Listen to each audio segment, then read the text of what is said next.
एक गांव था, प्यारा सा, शांत सा। यह गांव पहाड़ों के बीच बसा हुआ था, जहां की हवा में ताजगी और मिट्टी में अपनापन था। यहाँ के लोग बहुत ही मिलनसार और मेहनती थे। पर उस गांव के किनारे था एक अनोखा पेड़। ये पेड़ बाकी पेड़ों से बिल्कुल अलग था। इसकी शाखाएं आसमान को छूती थीं और पत्तियां सूरज की रोशनी में चमकती थीं। सब उसे द मिरर ट्री कहते थे। यह नाम उसे इसलिए मिला क्योंकि उसकी छाल इतनी चमकदार थी कि उसमें हर कोई अपना प्रतिबिंब देख सकता था। गांव के लोग इस पेड़ को बहुत मानते थे और इसकी देखभाल करते थे, क्योंकि वो पेड़ किसी भी इंसान की सच्ची तस्वीर दिखाता था। यह पेड़ सिर्फ बाहरी रूप नहीं, बल्कि अंदरूनी भावनाओं और सच्चाई को भी उजागर करता था। लोग इस पेड़ के पास आकर अपनी आत्मा की गहराइयों को देख सकते थे और अपने जीवन के बारे में नई समझ प्राप्त कर सकते थे। जैसे आप हो वैसा ही मैं दिखाऊंगा। हटो रास्ते से, मैं खेल रहा हूँ। अदर किड्स, अरे रोहन भैया, हमने कुछ नहीं किया। टिंकू, जिसे सब रोहन भी कहते थे, बड़ा चिड़चिड़ा और बदतमीज था। वो हर किसी को तंग करता, डराता। उसकी हरकतों से गांव के बच्चे और बड़े सभी परेशान थे। टिंकू का सबसे बड़ा शौक था दूसरों को परेशान करना। वो बच्चों के खेल में बाधा डालता, उनके खिलौने छीन लेता और उन्हें डराता। उसकी वजह से गांव के बच्चे उससे दूर भागते थे। एक दिन जब टिंकू अपने शरारती मंसूबों में लगा हुआ था, वो गलती से गांव के पुराने और रहस्यमयी पेड़ के पास पहुंच गया। उस पेड़ के बारे में कई कहानियां प्रचलित थीं और गांव के लोग उसे बहुत मानते थे। पेड़ के पास पहुंचते ही टिंकू को एक अजीब सी अनुभूति हुई। उसे लगा जैसे पेड़ उसे कुछ कहना चाहता हो। क्या टिंकू की बदतमीजी का अंत होने वाला था? तुम जो दूसरों को दिखाते हो, आज वही तुम्हें दिखेगा। पेड़ का तना चमका और उसमें टिंकू को दिखा एक भयानक चेहरा, बिल्कुल उसकी जैसी शक्ल, पर गुस्से से भरी। ये मैं नहीं हो सकता, नहीं।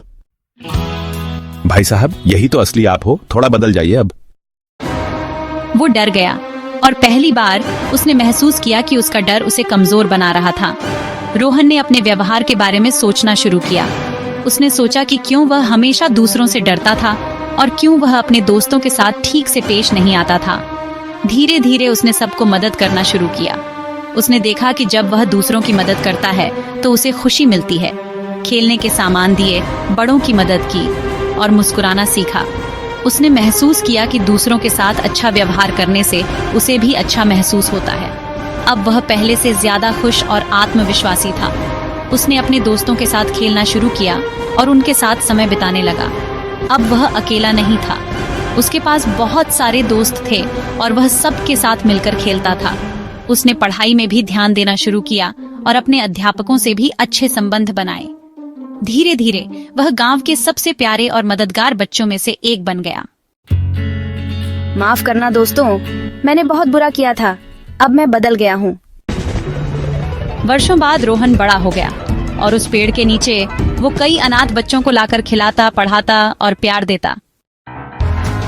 लाफिंग, धन्यवाद रोहन भैया, आप सबसे अच्छे हो। Soft echo, looming sound. अब तुमने दूसरों को खुशी दी है, तो मैं भी तुम्हें अपना असली रूप दिखाता हूँ। पेड़ अब पूरी तरह खिल गया था। रंग बिरंगे फूल, मीठे फल और ठंडी छांव। मिरर ट्री अब सबका प्यारा बन गया। अब मुझे समझ आया, हम जैसा व्यवहार करेंगे दुनिया भी वैसी ही होगी। यही है मिरर ट्री की सीख, जो जैसा करे वैसा देखे। तो चलिए दयालु बने, प्यार करें और एक सुंदर दुनिया बनाएं। अगर आपको ये कहानी पसंद आई हो तो वीडियो को लाइक करें, शेयर करें और ऐसी ही कहानियों के लिए सब्सक्राइब करें हमारे चैनल बोलती किताबें, जहां कहानियां बोलती हैं।